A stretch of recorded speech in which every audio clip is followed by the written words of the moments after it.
Bagi wonten cerita ngeten Habib Husain, wonten orang tanya, Gus kenapa Nabi itu kok ganteng, wali kok ganteng? Sing jawab ya lucu. Kok Nabi mesti mlebu swarga, jadi merubahi akeh-akeh. Jadi mulane sing rapati ganteng kudu ngibadahe sing tenanan karena mlebokno swarga wong ora ganteng butuh ekstra salon malaikat. Saya ini pecinta umatnya Rasulullah SAW.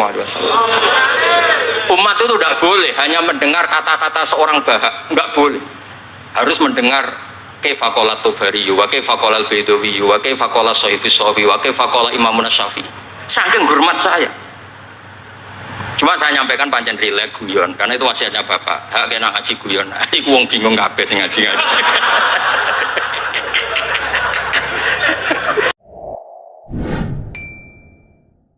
Assalamualaikum warahmatullahi wabarakatuh.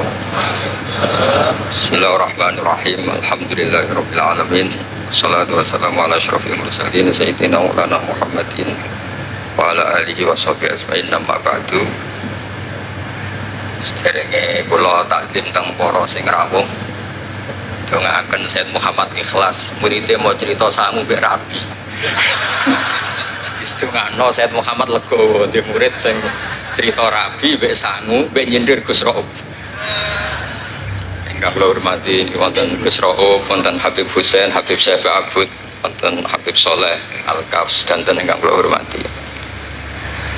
Kula berpikir begini, kula ikrar, kula tak sering bahasa Indonesia mawon. Kula ikrar seikrar-ikrarnya yang diceritakan para saksi tadi, murid-murid beliau adalah benar. Sebab itu kula ikut bersaksi yang membela jenengan, sing gak menangi Said Muhammad, ya ora duwe wajah ganteng kok Said Muhammad. Tapi banggalah, nanti mau jenengan mlebu swarga dimodifikasi pun ganteng. Oke, wonten cerita ngeten Habib Husain, wonten orang tanya, Gus kenapa Nabi itu kok ganteng, wali kok ganteng? Sing jawab ya lucu. Kok Nabi mesti mlebu swarga, jadi merubahi akeh-akeh. Jadi mulane sing rapati ganteng kudu ngibadahe sing tenanan karena mlebokno swarga wong ora ganteng butuh ekstra salon malaikat. Niku. Begini Pak Hasan, ini tonggo kula sering ngaji teng Bojonegoro, terus piyambake nggih sakjane ra di rival kalian kula. Begini Pak Hasan, tadi kata Mas Lutfi itu pengganti dari nama sinten Syihab. Itu begini, ada cerita dan ini semua yang tidak menangi Said Muhammad tegas senang karena hadhil millah atau hadatin ini milik yang menyaksikan Rasulullah SAW juga yang tidak menyaksikan. Ini pokoknya kalau bela mayoritas, secara pemilu mesti menang kulo karena ini mayoritas. Rasulullah itu begitu mencintai dan begitu rindu sama ikhwani. Mereka kata sahabat, saya ini ikhwanu kayak Rasulullah. Enggak, antum ashabi, kamu itu sahabat saya. Ikhwani adalah man amanabi walam yaroni. Mereka iman sama saya padahal tidak ngerti. Itu hebat luar biasa. Wong tidak ngerti kok iman. Wong ora tau disangoni Said Muhammad kok seneng. Itu hebat. Lah nek sing biasa disangoni untuk bojo kan seneng wajar. Nggih setuju nggih? Mboten niki kan argumentasi ilmiah. Saya ini lho niki seksine Gus Rob. Saya ini di antara muridnya Mbah Mun yang kompetitor ilmiahnya baik, termasuk kategori A. Kategori A. Masalah ilmiah loh. Nah, masalah budaya kok biasa. Tapi biasanya saya itu berkah. Nabi itu nggak pernah negur orang yang ibadahnya biasa-biasa saja. Yang ditegur adalah yang ibadahnya berlebihan. Itu Abdullah bin Amr bin As. Ngerti sampai? Yang ditegur sama yang nggak ditegur itu baik mana? Yang nggak ditegur. Nabi itu tidak pernah negur orang yang ngimami pakai kulhu, tapi pakai bakoroh ditegur. Soalnya kalau lagi partai kaum duafa nih, ini suara sadil bonati, tapi ini hak. Sehingga dalam banyak cerita dan ini disepakati banyak ulama. Uwais Al-Qarni itu lam yaltaki Rasulullah SAW walam yarohu. Hampir semua riwayat bilang Uwais Al-Qarni itu tidak melihat Rasulullah. Beliau itu sering nangis karena tetangga-tetangganya sudah sowan Rasulullah dan tentu mereka menjadi sahabat karena sudah sowan Rasulullah. Tapi wes Al-Qarni di ibu mokongnya ra karuan. Ditinggal lu ra gelem, mokong cerewet ngamukan. Njuk nglayani wes Al-Qarni. Wes Al-Qarni itu lebih berpegangan konstitusi bahwa birrul walidain terutama ibu itu amru Rasulillah. Ummuka. Tapi apa yang terjadi? Uwais Al-Qarni yang tidak pernah sowan Rasulullah digelari khairul qurun Uwais Al-Qarni karena taat ning gone mandate Rasulullah nggih niku khidmah kalian enten ibu. Padahal boten di zamannya beliau sebetulnya menangi zaman Rasulullah, enggak sowan. Maksud kula Pak Hasan, dadi sing ora roh-roh ya aja terus sampean ngrasa luwih tinggi. Nggih biasa mawon, kabeh iku sementing ikhlas ridane Allah Subhanahu wa taala. Nah niki terus mboten iki masalah konstitusi, soal masalah al-kutub al-mu'allafah.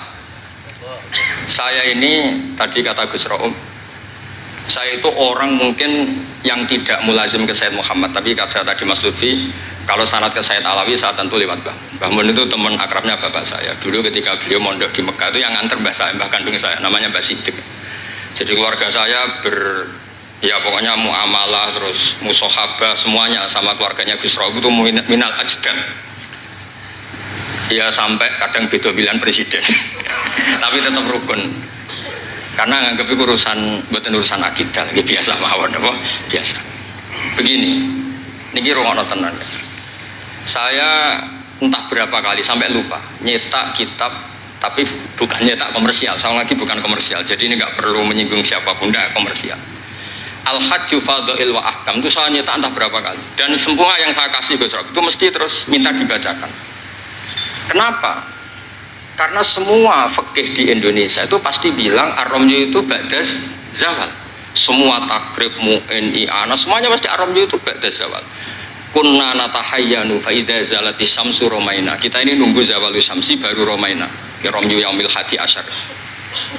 Ketika ada peristiwa mu'assim terowongan Mina, karena jutaan orang ke titik yang sama di jam yang sama. Sama lagi jutaan orang ke titik yang sama di jam yang akhirnya Sayyid Muhammad memberanikan diri fatwa secara terbuka bahwa boleh romyu keblas zawal. Mereka mesti komplain, iki kitab apa? Sampai komplain, saya bilang ini yang ngarang putune Kanjeng Nabi. Kabeh bantah. Tak didono takbir dan beliau cara ngendikan masuk akal. Ya, ini sering haji napa mari sakniki haji yo wonten sing bisnis bareng wae sing haji lah niki cerita. Sing haji, sing bisnis haji tenan pokoke haji. Sebetulnya dalam romyu itu kan boleh nafar awal, berarti selesai tanggal 12, bisa nafar sani sampai tanggal 13. Terus kata Sayyid Muhammad, jika bisa iskotur romyu yauma salisa asar, ya, bil kulliyah, bisa menggugurkan romyu tanggal 13 bil kulliyah. Fali ayya juzat takdim min babi aula, apalagi ini sekedar takdimul waktu. Dan beliau bilang di kitab Al-Hajju Fadha'il wa Ahkam, dan tidak yusamma mukhalafatan. Kenapa ada mukhalafah? Itla ilzama fihi bitasrah, karena Rasulullah tidak mengendikan bahwa ini harus begini. Itu hanya fi'lu. Fi'lu bisa ya dulu alal jawaz, bisa alal aulawiyah, nggak ada jaminan kalau itu syarat apa? Sah. Terus akhirnya orang tuh ayam semua, tenang semua. Berdasar fatwa Sayyid Muhammad yang kita sosialisasikan. Saya baca itu berkali-kali. Jadi saya cerita, jadi ini benar-benar cerita naskahnya Sayyid Muhammad. Orang cerita sanggup. Terus kedua, tawaful haid. Saya sering ketemu orang-orang yang nekuni medis. Gus, kalau kita pakai obat itu kadang masalah, ada efek samping gini-gini. Padahal kalau kita nunggu suci kayak cerita Sayyidah Aisyah, Rasulullah itu pimpinan. Mereka pasti ikhlas disuruh nunggu Sayyidah Aisyah sampai suci kemudian tawaf ifadah. Tapi ini kan kita orang kebanyakan. Hotelnya kalau lama-lama kita tidak kuat bayar, kena komplain. Pesawatnya juga gitu, kalau lama-lama juga kena komplain, tidak bisa pulang kan. Dan itu kata Sayyid Muhammad sederhana ketika beliau menyarankan tawaful haid itu intikal madhab saja, atau tidak usah intikal. Kalau mendekati waktunya habis langsung tawaf, tapi nunggu waktunya mepet, karena dengan mepet berarti statusnya darurat, tapi statusnya darurat. Terus kata beliau dengan entengnya ngendikan di mana-mana yang namanya wajib atau syarat sah itu ya ma'al kudroh. Ini tidak kudroh berarti syarat itu hilang. Di mana-mana syarat menjadi syarat ya kalau kudroh. Ini tidak kudroh ya berarti syarat itu hilang. Sehingga terus kita nyaman tawaful haid. Itu di kitab Al-Hajju Fadul Ahkam. Bisa dicek bahasan halaman 115 itu. Ini bukan cerita Malaysia, cerita tek. Jadi buat ini serius. Karena tadi kan orang-orang bisa guyon cerita nikah, berarti Anda tukang nikah. Nah kalau sekarang guyon karena ilmu, berarti Anda mubarak betul. Cerita nikah ya iso guyu, cerita ilmu iso guyu, berarti waras sampean. Ternyata bisa senang dengan ilmu, bisa senang. Ya relax saja. Saya baca kitab beliau yang khataman, ini Gus Rauf saksinya. Saya baca Qawaid Asasiyah itu pasanan khatam tahun 39. Terus poso ini kemarin 45 ini saya juga khatam baca Qawaid Asasiyah. Dulu itu karangan Sayyid Alawi namanya Zubdatul Itqan. Di era Sayyid Muhammad disebut Al-Qawaid Al-Asasiyah fi Ulumil Quran. Saya ngajar di sarang ya kitab itu di pondoknya Gus Sufur. Saya berkali-kali baca kitab itu di Kudus, di pondok saya kemarin khatam. Terus kitab beliau yang saya senang sekali diantaranya tentu Mafahim Yajibu Antus Soha. Tadi Mas Lutfi cerita betapa repotnya Sayyid Muhammad ngadepi Wahabi. Tapi di Indonesia saya sering cerita ke mereka, bahkan sebagian yang berfaham itu di kota banyak yang menjadi minna. Saya cerita begini, La ilaha illallah itu kalimatun dakhala bihal kafiru al-islama fakaifa bihadil kalimah. Kok terus jadi tukhriju hadil kalimah al-muslimah minal islam ilal kufri.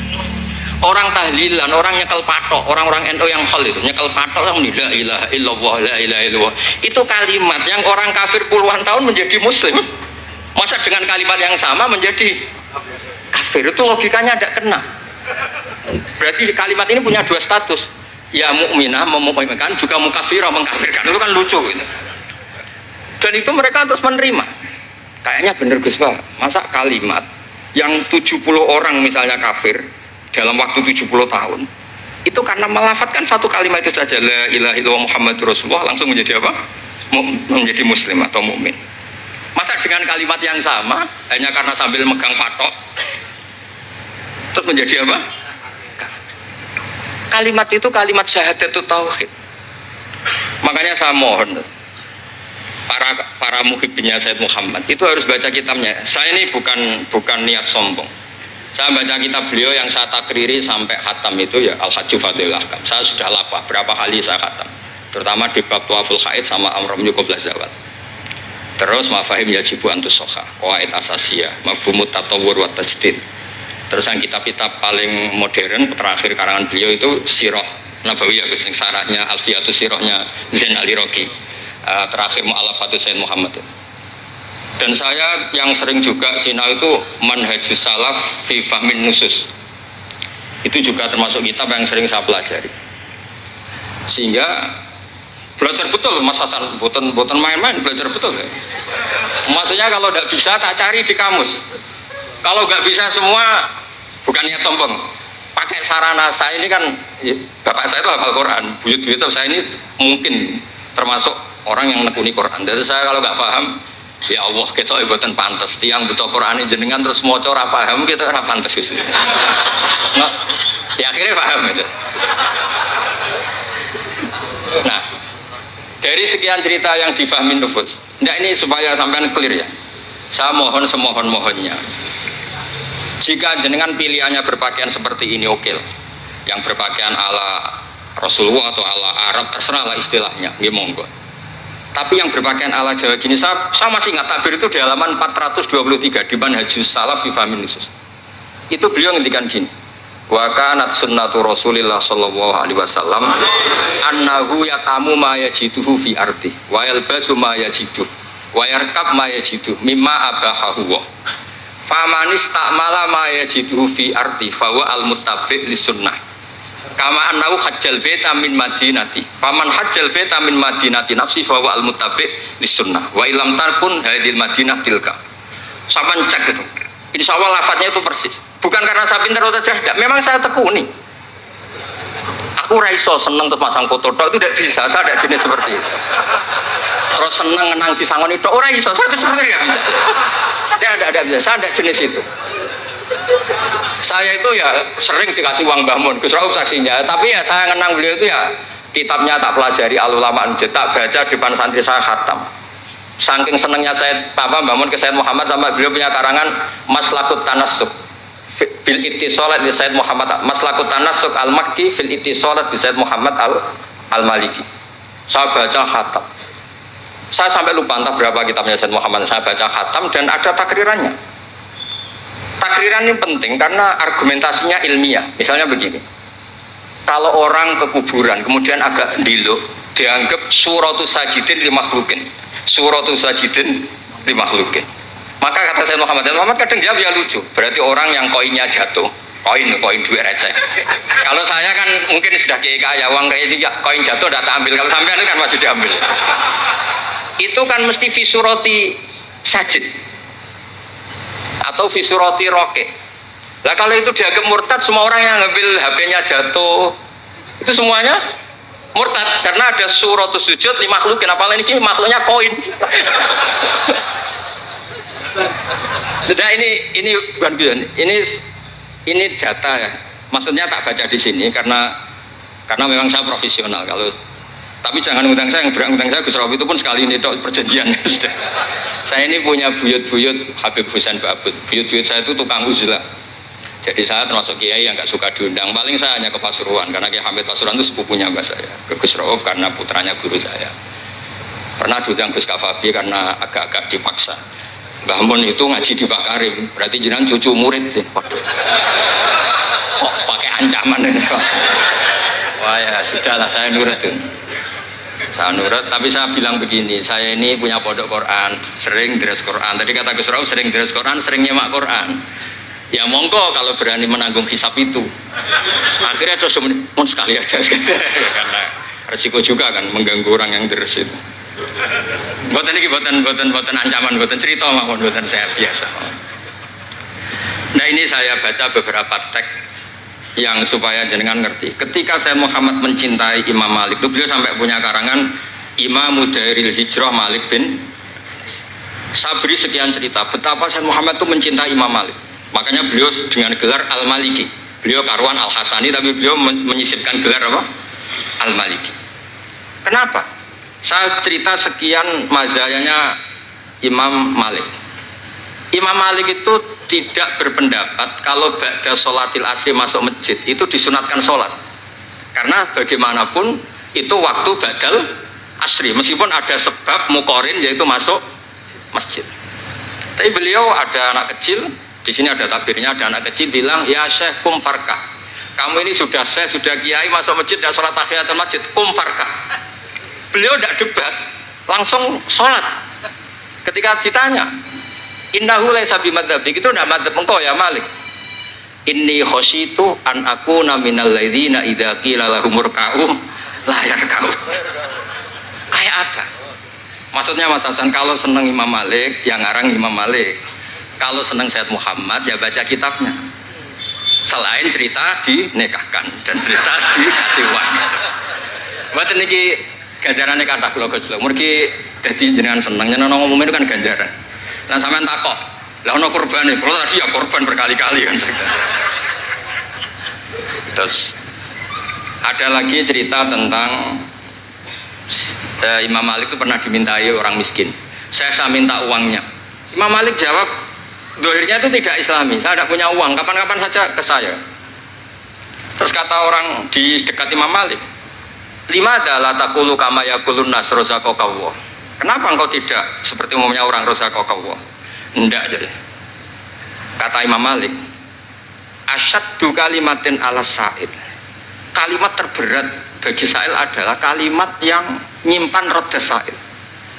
Walau dimna jumlatin, meskipun itu fidinim jumlatin. Terus fa'ana ujillu ismawahi ta'ala an azkurahu liman yakrohu sama'ahu walau dimna jumlatin. Saya ini ingin menyelamatkan nama Allah. Peminta itu paling nggak suka kalau ada kata-kata yang arahnya pokoknya nggak ngasih. Saya ulang lagi, peminta itu paling nggak suka kalau ada kata-kata yang arahnya itu tidak ngasih. Karena peminta ini sudah mangkel, saya menyelamatkan tidak nyebut Allah. Nanti Allah jadi korban. Rozakok Allah, itu Allah kapan? Nyatanya sampai sekarang tidak ngasih rezeki. Kan Allah bisa jadi korban kan? Makanya beliau nggak mau nyebut Allah. Fa'ana ujillu ismawah, saya menghormati nama Allah. Jangan sampai saya sebut di depan orang yang sedang nggak suka. Tadi karena ada jawaban yang yufidu raddah. Kenapa yufidu raddah? Yaitu pokoknya tidak ngasih. Kayak apa orang-orang? Saya ulang lagi ya, jadi ini saya termasuk, insya Allah termasuk kompetitor terbaik, termasuk. Bukan apa-apa ya, karena menurut saya seneng orang itu. Saya baca Ikhya itu lupa. Khatam berapa kali itu saya takriri pakai naskah Gus Ro punya, saya naskah maknanya Mbah Zubair saya punya. Ngaji Mbah Mun. Kalau nggak bisa masih pakai kitab Ithaf. Kalau naskahnya beda, saya cari naskah yang lain. Karena saya seneng Ikhya, Minhajul Abidin. Pokoknya kitab-kitabnya Imam Ghazali. Saya seneng kitabnya Mbah Mun, Mbah Zubair, semua. Bukan apa-apa. Takut saya seneng ternyata saya yukhalifu madhab. Saya sebagai pembaca maksudnya ya.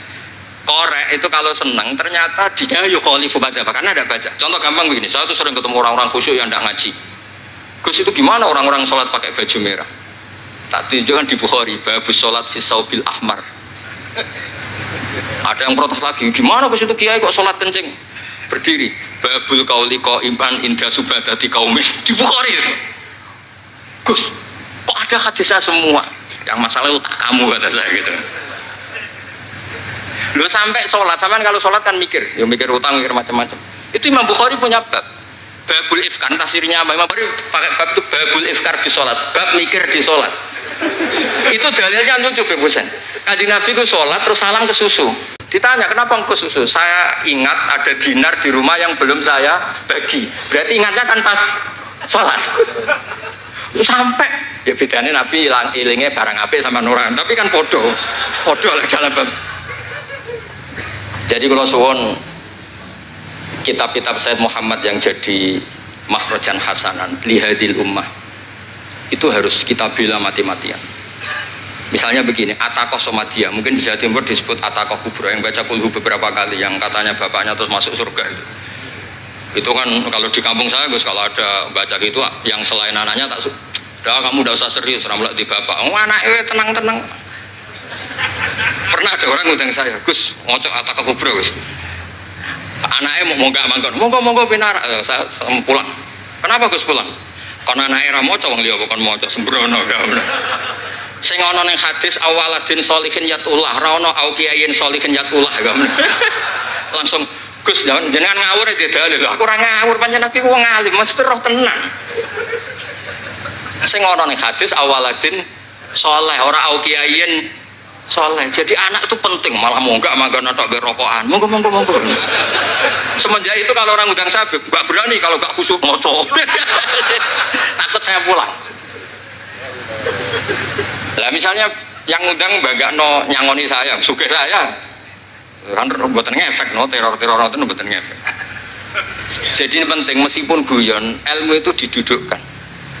Sayyid Muhammad ngendikan hadis-hadis tentang jumlah kul huwallahu ahad semuanya itu dhaif.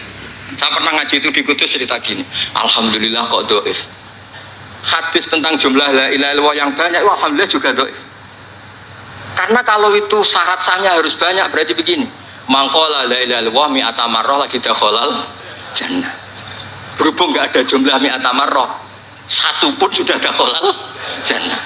Kul huwallahu ahad juga sama, di riwayat Bukhari jelas. Ada orang kalau imami baca kulhu ditanya, kenapa engkau baca kulhu?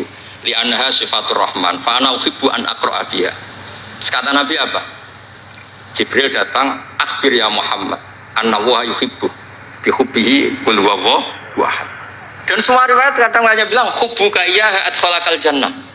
Dan enggak ada riwayat hubbuka iyyaha wa qira'atuka alfa marra wa alfa marra lagi dakhalal. Kalau ada riwayat itu innalillahi wa inna ilaihi raji'un. Kita punya masalah besar karena kita nggak kuat baca lama-lama itu udah kuat. Artinya gini, kita harus menjadikan kitabnya Sayyid Muhammad ketika menvonis hadis-hadis yang jumlahnya besar tadi. La ilaha illallah. Soal kamu lakukan tetap baik, kita sepakat itu baik. Tapi jangan jadi aturan hukum. Saya ulang lagi, baca banyak tentu tetap baik, tapi jangan menjadi aturan. Kalau jadi aturan hukum berarti gini. Dakhalal kafiru fil Islam in qara'a la ilaha illallah alfa marrah mi'ata marrah. Itu yang mengislamkan di masjid capek itu. Karena nunggu alfa marrah. Jadi saya mohon karena agama ini yuridu wa bikumul yusra, agama ini Allah inginnya itu mudah. Bu istu bil hanifiyatis samha, semuanya itu mudah. Tapi jangan tahawun. Jadi kalau suwon tadi alhamdulillah sudah diduga saya 20 menit karena memang saya ini tidak bisa pidato. Saya kalau ngaji di rumah ini Gus Rob saksinya. Saya ngaji biasa 4 jam, 3 jam biasa ngaji. ngaji ada kitabnya, saya baca Jalalain, pikirnya ada Sofi, ada Futuhat Ilahiyah, kadang ada Tobari, itu kuat. Kenapa saya kuat 3 jam kalau ngaji? Saya ini pecinta umatnya Rasulullah SAW. Umat itu tidak boleh hanya mendengar kata-kata seorang bahak, nggak boleh. Harus mendengar kaifa qala Tobari, wa kaifa qala Al-Baidawi, wa kaifa qala Sahifus Sawi, wa kaifa qala Imam Syafi'i. Saking hormat saya. Cuma saya nyampaikan pancen rileks guyon, karena itu wasiatnya Bapak. Hak kena ngaji guyon. Iku wong bingung kabeh sing ngaji-ngaji. Jadi, ya ngoten mawon. Assalamualaikum warahmatullahi wabarakatuh.